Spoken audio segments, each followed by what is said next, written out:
साथियों, जय भीम, जय भारत, जय संविधान। आज आपके बीच में एक महत्वपूर्ण अपील को लेकर आया। मैं इस अपील को करना अपना कर्तव्य भी मानता हूं और नैतिक जिम्मेदारी भी। साथियों, डॉक्टर बाबा साहब अम्बेडकर ने कहा था कि हम प्रथम और अंतिम भारतीय हैं। एक भारतीय होने के नाते भारत पर जो हमला हुआ है पहलगांव में,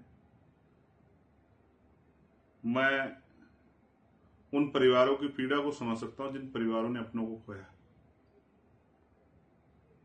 किसी ने अपना पिता खोया, किसी ने अपना बेटा, किसी ने पति, किसी ने अपना भाई।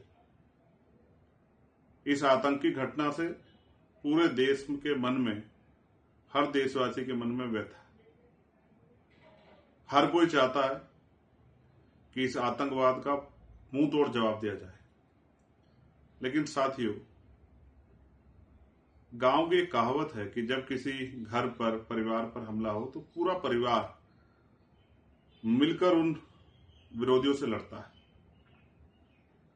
आज जब हमारे देश पर हमला हुआ है तो हमें मिलकर देश विरोधी ताकतों से लड़ना चाहिए, चाहे वो कश्मीर में बैठी हो या बाहर किसी दूसरे मुल्क में बैठी हो या फिर देश के अंदर बैठी। हमें उन ताकतों से लड़ना चाहिए जिन्होंने हमारे देश के साथ, उसके सम्मान के साथ, हमारे परिवार के लोगों के साथ जो इतना बड़ा हमला करने का काम किया है, हमारे खून से होली खेलने का काम किया है। लेकिन महसूस करके देखिए, मैं भी देख रहा हूं कि देश के अंदर किस तरह का माहौल है। क्या हम लोग मिलकर देश विरोधी ताकतों से, आतंकवादी ताकतों से लड़ पा रहे हैं? धर्म के आधार पर जिस तरह का माहौल बना है, हम अपने देश में अपने भाइयों के साथ लड़ रहे हैं। मैं आपको याद दिलाना चाहता हूं, जब ये देश आजाद हुआ तो सभी धर्मों के लोगों ने इसमें बराबर का भागीदारी की। सभी धर्मों के लोगों ने इसमें बढ़ चढ़कर भागीदारी की और सभी ने अपना खून जो है देश को आजाद कराने के लिए दिया। मुस्लिम भाइयों ने भी अपनी जिम्मेदारी को बहुत मजबूती से अदा किया। प्यारे साथियों, जब हम देखते हैं कि एक बहुत बड़ी कुर्बानी देश की आजादी में मुस्लिम समाज के लोगों की है और आज हम अपने देश में मुसलमान भाइयों के साथ जिस तरह की हिंसा में शामिल हो रहे हैं, तो मेरे मन में ये खतरा पैदा होता है कि जो दूर बैठा दुश्मन है, दूर किसी देश में या देश के अंदर ही, उसने यही सोचा होगा कि किस तरह देश के अंदर आंतरिक जो है एक युद्ध छिड़ जाए, कि देश के लोग आपस में अपने आप लड़ते रहें। दुश्मन यही तो चाहता है और हम उस दुश्मन के मंसूबों को कामयाब कर रहे हैं। तो हम उसके मोहरे, उसकी टूल किट नहीं है तो क्या है? दुश्मन यही चाहता है कि हम आपस में लड़ेंगे तो हम उनसे नहीं लड़ पाएंगे। आप ये महसूस करके देखिए, अनुभव के आधार पर कह रहा हूं। मैं मानता हूं कि गुस्सा हम लोगों में है, उनमें भी नौजवानों में देश के प्रति जो हमला हुआ है उसको लेके एक बहुत बड़ा आक्रोश और गुस्सा है। लेकिन आप महसूस कीजिए कि अगर इस गुस्से का प्रकोप, इस गुस्से से हम किसी गरीब को, कमजोर को सताने का काम करेंगे, उसको नुकसान पहुंचाने का काम करेंगे, जिसका कोई दोष नहीं है इस हमले में, सिर्फ धर्म के आधार पर हम उसको चोट पहुंचाने का काम करें, उसके परिवार को नुकसान करने का काम करेंगे, तो दुश्मन के द्वारा उसका ब्रेन वॉश करना कितना आसान है। जिन्होंने कल हमें अपनी गोद में खिलाया, जिनके द्वारा हम स्कूलों में पढ़े या जिनके साथ हमने आगे बढ़ने का संकल्प लिया, आज हम उन्हीं के खिलाफ लड़ रहे हैं। ये समझदारी या बेवकूफी?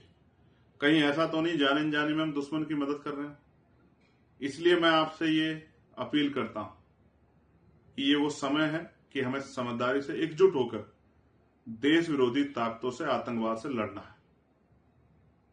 मैं आतंकवादी ताकतों को भी ये कहना चाहता हूं, भले ही देश में हम अपने हक अधिकारों के लिए सरकार से रोज संघर्ष करते हैं, लेकिन जब देश पे हमला होगा तो हम सब लोग एकजुट होकर देश विरोधी और आतंकवादी ताकतों से मिलकर लड़ेंगे। ये बात मैं स्पष्ट रूप से कहना चाहता हूं, क्योंकि देश पहले, देश का सम्मान पहले।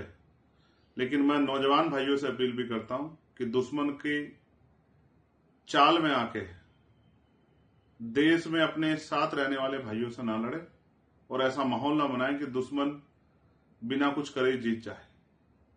मैं सरकार से भी अपील करता हूं, बहुत जल्द, इतना बड़ा हमला तो हो गया, बहुत जल्द अमरनाथ यात्रा आ रही है, उसकी सुरक्षा के पुख्ता इंतजाम करें जिससे श्रद्धालुओं पे कोई खतरा ना बने।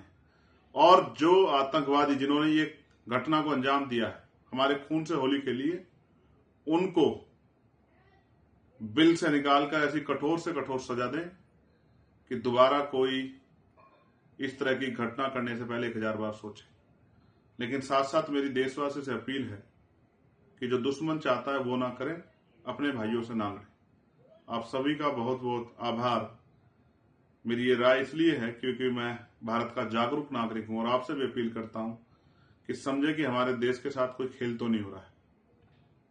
अभी तो दुश्मन हमसे दूर है, उसकी पहचान भी हमसे दूर है, लेकिन मुझे उम्मीद है कि अब हम समझदारी से आगे बढ़ेंगे और मिलकर दुश्मन से और देश विरोधी ताकतों से, आतंकवादी ताकतों से लड़ेंगे। हमें यह भी समझना होगा कि दुश्मन भी ये चाहता है कि हम आपस में लड़ें।